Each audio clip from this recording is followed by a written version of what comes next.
else because we're not good enough yet. Because the work that I've started, I will finish. I'm not finished with you, Raul, but I will.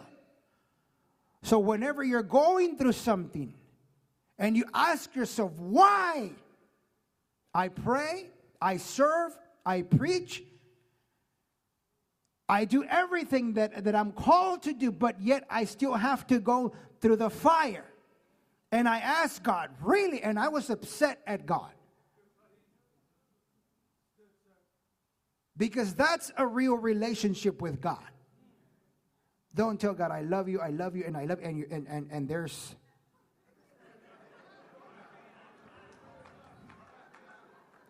I'll give you an example.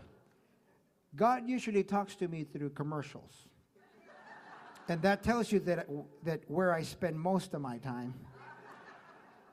But one message that I heard from Bishop, he said sometimes he'll see 3 or 4 hours of TV too, so I'm all right now.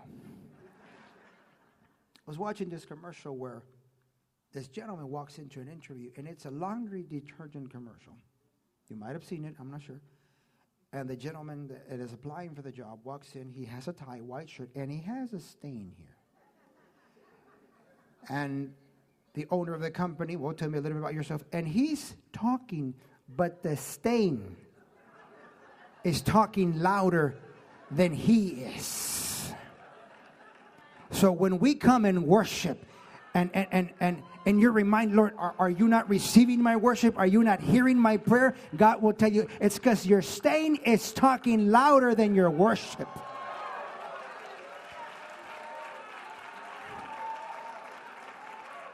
Remember Cain, when God asked him, where's your brother? And he gave this lousy excuse. And God said, the blood of your brother is screaming. So when we come to God, be real with God. Tell him how you feel. I'm not talking about being disrespectful to God. Tell him how you feel. If you're hurting, tell him you're hurting. If you're bleeding, tell him I'm bleeding. Get emotional. Kick the garbage can or the cat. Do something. But let it out. Don't pretend that everything is happy-go-lucky. Tell him, Lord, I'm feeling the fire. I'm feeling it, Lord. And I can't feel you, Lord. I can't hear you, God. I'll continue. God called Job servant, not like him or unique, perfect. But when he said perfect, Bishop, you know what God told me what he really meant? He's the perfect candidate for what he was about to do. So everyone in here, thank God you made it because you're the perfect candidates for God, for what he's going to do. The ones that didn't make it, this message isn't for them. Amen.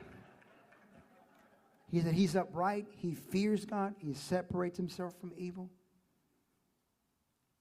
But in that scripture, there's a key word. God was describing Job to Satan, his ex-son or ex-angel, we could call it that. He's bragging about his son. Have you ever done that? And then your son shows up and it's the total opposite, right? He's wearing spikes and it's purple hair. He's got body piercings everywhere you can see. You know. He shows up with his girlfriend. He's wearing all blacks and black nails and, you know, black everything. And her name is Lucy Fur. And so when you brag about your kids, make sure he's right there standing next to you. Brush his hair, you know.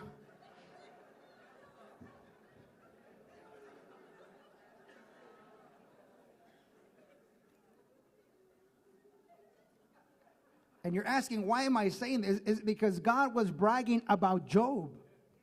But yet in that scripture, he used the word considered. You know what considered means to me?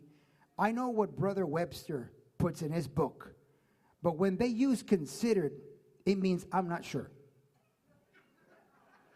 Have you considered this? Have you considered that? It's like a 50-50.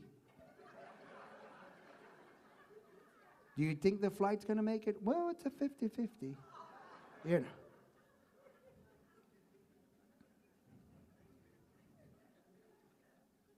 Not completely sure. Now, there's two purposes when we go through something. God has a purpose, and of course, Satan has a purpose. God's purpose is to show us that we're not good enough yet, and that's the title. We're not good enough yet. But Satan also has a purpose. He brings death, separation, divorce, sickness, sadness, loneliness, depression, low self-esteem, financial crisis.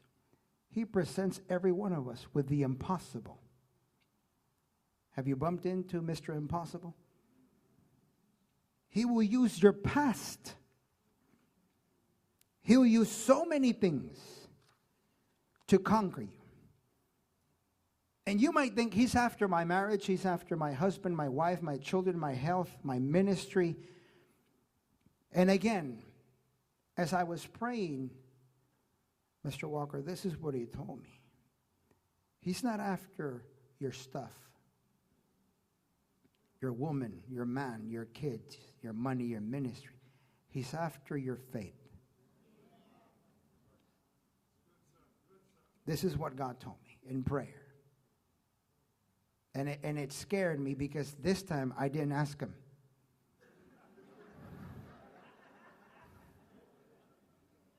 And I told God, I didn't ask you. And he said, it doesn't matter. I'll tell you. And he got real quiet. And of course the room was quiet because everyone was gone. And he said, I will allow Satan to take your wife, your husband, your father, your mother, your children, your ministry, your money,